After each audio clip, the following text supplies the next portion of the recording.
Hello everyone, आज हम start करने जा रहे हैं बीएससी ऑनर्स फूड टेक्नोलॉजी का एक paper PFP that is principles of food processing. उसका हमने क्वेश्चन नंबर 1 की वीडियो पहले ही अपलोड कर दी थी। अब हम आज शुरू करेंगे क्वेश्चन नंबर 2 का A part.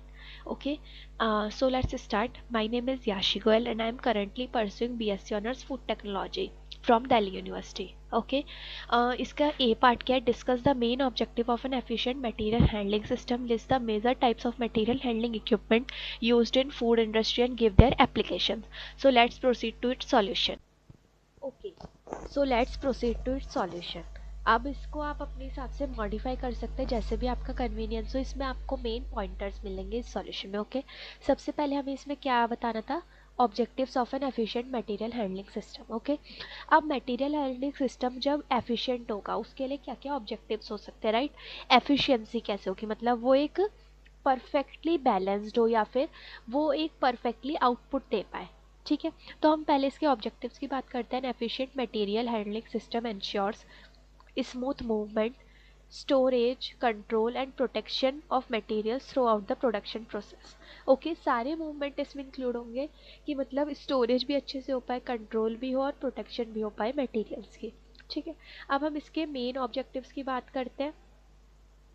First is cost reduction, minimize handling cost by reducing labour, time and equipment usage. हम हैंडलिंग कॉस्ट को रिड्यूस कैसे कर सकते हैं? लेबर, टाइम या इक्विपमेंट यूसेज को कम करके। Avoid unnecessary movement of material, मतलब बहुत ज़्यादा मूवमेंट की ज़रूरत नहीं हो तो हम उसे मूवमेंट ना करें।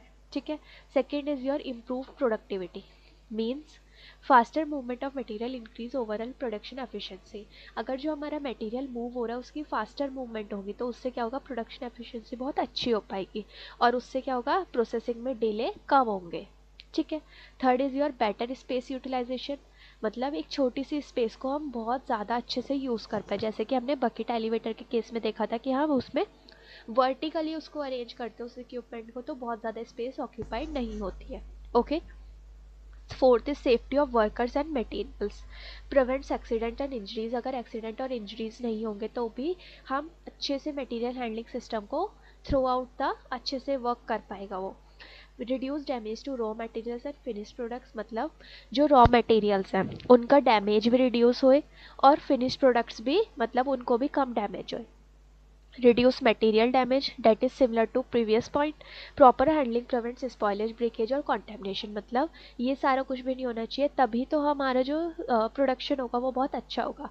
अगर इनिशियली डैमेज हो जाएगा तो प्रोडक्शन भी अच्छा नहीं होगा और एट द एंड हमारा कॉस्ट, प्रोडक्शन, लेबर, टाइम और स्पेस यूटिलाइजेशन मतलब सारी चीज़ें इफेक्ट करेंगी। ठीक है, smooth work flow ensures continuous flow of materials without bottlenecks.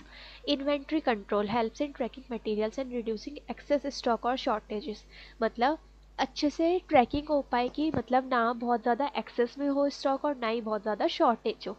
All right, the eighth point is time efficiency, reduces handling time and speeds up production cycling, मतलब अगर time की एफिशिएंसी अच्छे से होगी तो हमारा जो हैंडलिंग टाइम होगा वो भी रिड्यूस होगा और प्रोडक्शन साइकिल भी बहुत अच्छे से हो पाएगी। ओके, इसी क्वेश्चन में हमारा सेकंड पार्ट पूछा गया था कि मटेरियल हैंडलिंग में क्या क्या मेजर टाइप्स यूज हो सकते हैं। तो first one is our conveyors. Conveyors are continuous material handling system, ये कॉन्टिन्यूस होते हैं। जैसे कि आपने बेल्ट कन्वेयर्स देखे होंगे जो हमारे मेट्रो स्टेशन पे बेसिकली यूज होते हैं, जिसमें आपका बैग चेकिंग के लिए जाता है, right?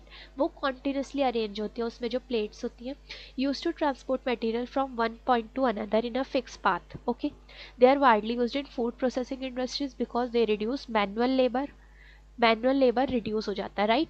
And ensures hygienic handling, और जो हैंडलिंग होते हैं वो भी हाइजीनिक होते हैं क्योंकि मैनुअल लेबर है ही नहीं तो हाइजीनिक और हाइजीन ऑलवेज मेंटेन रहेगी, राइट? अब इसके कुछ टाइप्स होते हैं जैसे कि belt conveyor, roller conveyor, screw conveyor, ये सारे होते कन्वेयर्स के टाइप है। लेकिन सिर्फ इनमें क्या चेंजेस होते हैं? इनके इक्विपमेंट के डिज़ाइन में चेंजेस होते हैं। Belt conveyor is that is used on metro station, right? Roller conveyor किस में यूज़ होता है? जिसमें एक स्क्रैपिंग ब्लेड लगा होता है जिसकी मदद से वो स्क्रैप आउट भी होता जाता है। स्क्रू कन्वेयर में क्या होता है कि वो स्क्रू उसमें अटैच्ड होते हैं, स्क्रू से हम उसको ट्रांसफ़र करते हैं, राइट। इन सब ये तीनों चीज़ें हैं ही एक, मतलब ये हैं मटेरियल हैंडलिंग के इक्विपमेंट, लेकिन इनमें डिफरेंस क्या है कि इनके इक्विपमेंट के स्ट्रक्चर के डिज़ाइन में डिफरेंस है, राइट।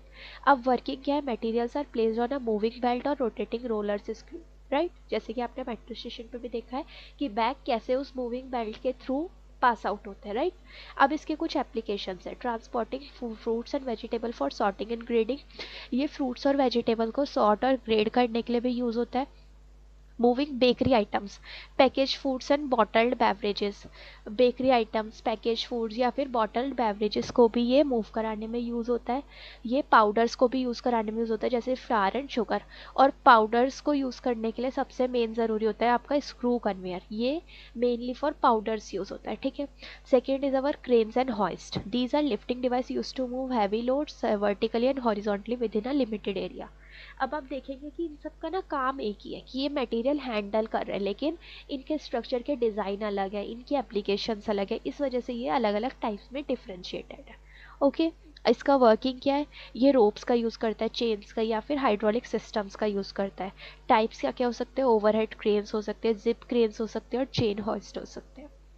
एप्लीकेशंस होते हैं इसके, लिफ्टिंग बल्क में रॉ मटेरियल्स और हैवी कंटेनर्स, ठीक है, हैंडलिंग लार्ज इक्विपमेंट इन फूड प्रोसेसिंग प्लांट्स, और ये वेयर हाउसेज में भी यूज़ होता है, कोल्ड स्टोरेज में भी यूज़ होता है, ठीक है। अब इसका थर्ड एक पार्ट आता है fork lifts and industrial trucks.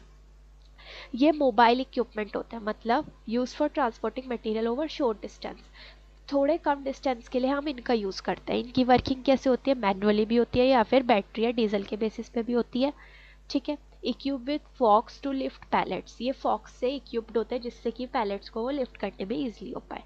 Fock lifts, pallet trucks, hand trucks, ये सारे इसके टाइप्स हो सकते हैं। Applications loading and unloading goods from trucks, जैसे कि ट्रक से हम लोड और अनलोड कराते हैं। पैकेज फूड आइटम को ये मूव करा सकते हैं कार्टन्स में या सैक्स में। और stacking material in warehouses, जैसे वेयर हाउसेज में स्टैक्ड मटेरियल होता है उसके बेसिस पे भी आप इसे रख सकते हैं।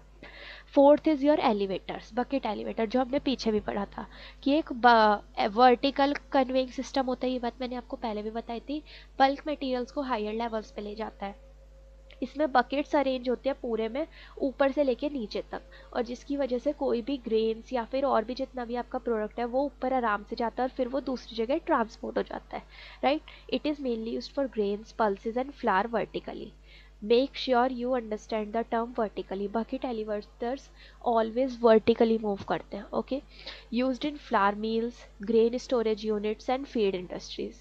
ये efficient handling के लिए भी होता है क्योंकि bulk dry material, मतलब बल्क में जब ड्राई मटेरियल को हमें ट्रांसपोर्ट करना होता है तो उसके लिए बकेट एलिवेटर बहुत ही सुटेबल कन्वेयर्स होते हैं। Fifth is your pumps, pumps are used for handling and transferring liquid और semi liquid food material in a controlled and hygienic way, ठीक है। अब बकेट एलिवेटर जो होते हैं वो ड्राई मटेरियल के लिए मेनली होते हैं, लेकिन जो पंप होते हैं वो लिक्विड और सेमी लिक्विड के लिए होते हैं, ओके। इसके type centrifugal pump, positive displacement pump, working होती है मैकेनिकल फोर्स के थ्रू, जो फ्लूइड्स होता है उसको पाइपलाइंस के थ्रू भेजा जाता है, ओके। एप्लीकेशंस क्या क्या हो सकते हैं, मिल्क को, जूस को, एडिबल ऑयल्स को, सिरप्स को, इन सबको ट्रांसपोर्ट करता है। कहाँ यूज़ होगा, अब लिक्विड है तो लिक्विड इंडस्ट्री, मतलब जहाँ पे लिक्विड का होता है वैसे इंडस्ट्री में यूज़ होगा, तो डेयरी में, बेवरेजेस में, लिक्विड फूड प्रोसेसिंग में। कॉन्टेमिनेशन फ्री ट्रांसफ़र होता है, ओके। ये इन सब का एक मेन पॉइंट होता है कि इन सब का कॉन्टेमिनेशन फ्री ट्रांसफ़र होता है। अब न्यूमेटिक कन्वेइंग सिस्टम भी होता है जिसमें एयर प्रेशर या फिर वैक्यूम का यूज़ करा जाता है पाउडर्ड और ग्रैनुलर मटेरियल्स को पाइपलाइंस के थ्रू भेजने के लिए। पीछे वाले में हमने क्या देखा, लिक्विड और सेमी लिक्विड को भेज रहा था, इसमें पाउडर्ड को भेज रहा है, राइट। ये किसके लिए यूज़ होते हैं, ये कैसे वर्किंग करते हैं, materials are carried in stream of air inside closed pipes, ठीक है। एप्लीकेशंस क्या है, flour, sugar, spices and milk powder, hygienic रखता है इन्वायरमेंट को, और लॉन्ग डिस्टेंस के लिए भी हो सकता है, मतलब प्लांट टू प्लांट, मीन्स कि अगर आपका किसी एक एरिया में प्लांट कोई है वहाँ से किसी दूसरे एरिया के प्लांट तक आपको भेजना है तो आप वहाँ तक भी भेज सकते हो क्योंकि ये पाइपलाइंस के थ्रू इसका ट्रांसफ़र ईजिली हो सकता है, ठीक है। Seventh is your automated guided vehicles, these are advance computer control vehicle use for automatic material transport, okay. ये सेंसर्स, मैग्नेट्स, इन सब के थ्रू ही होता है विदाउट ह्यूमन इंटरवेंशन। ये रॉ मटेरियल्स और फिनिश प्रोडक्ट को मॉडर्न फूड इंडस्ट्री में ट्रांसपोर्ट करता है। लार्ज वेयर हाउसेज होते हैं, ऑटोमेटेड प्लांट होते हैं, लेबर कॉस्ट और ह्यूमन आवर बहुत कम हो जाता है। There are some sort of storage equipment also. Okay, storage equipment is used to safely store raw materials and finished products under proper conditions, मतलब अच्छे से स्टोर करते हैं सारी चीज़ें साइलोज में, बिन्स में, कोल्ड स्टोरेज यूनिट्स में, रेफ्रिजरेटेड वेयर हाउसेस में. एप्लीकेशंस क्या है, स्टोरेज ऑफ ग्रेन्स हो सकते हैं, कोल्ड स्टोरेज हो सकते हैं फ्रूट्स, वेजिटेबल, मीट वगैरह की. और ये क्वालिटी और शेल्फ लाइफ को भी बहुत अच्छे से मेंटेन करता है.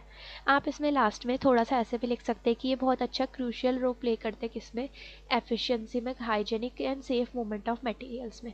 जैसा कि आपने पीछे भी देखा कि सबके केस में ये सारी चीज़ें बहुत ज़्यादा थी, और इससे क्या होता है, जो हमारा लॉस होता है वो भी बहुत ज़्यादा रिड्यूस हो जाता है. That's all, thank you for now. अब हम नेक्स्ट वीडियो में मिलेंगे इसके बी पार्ट के लिए. Thank you so much all of you.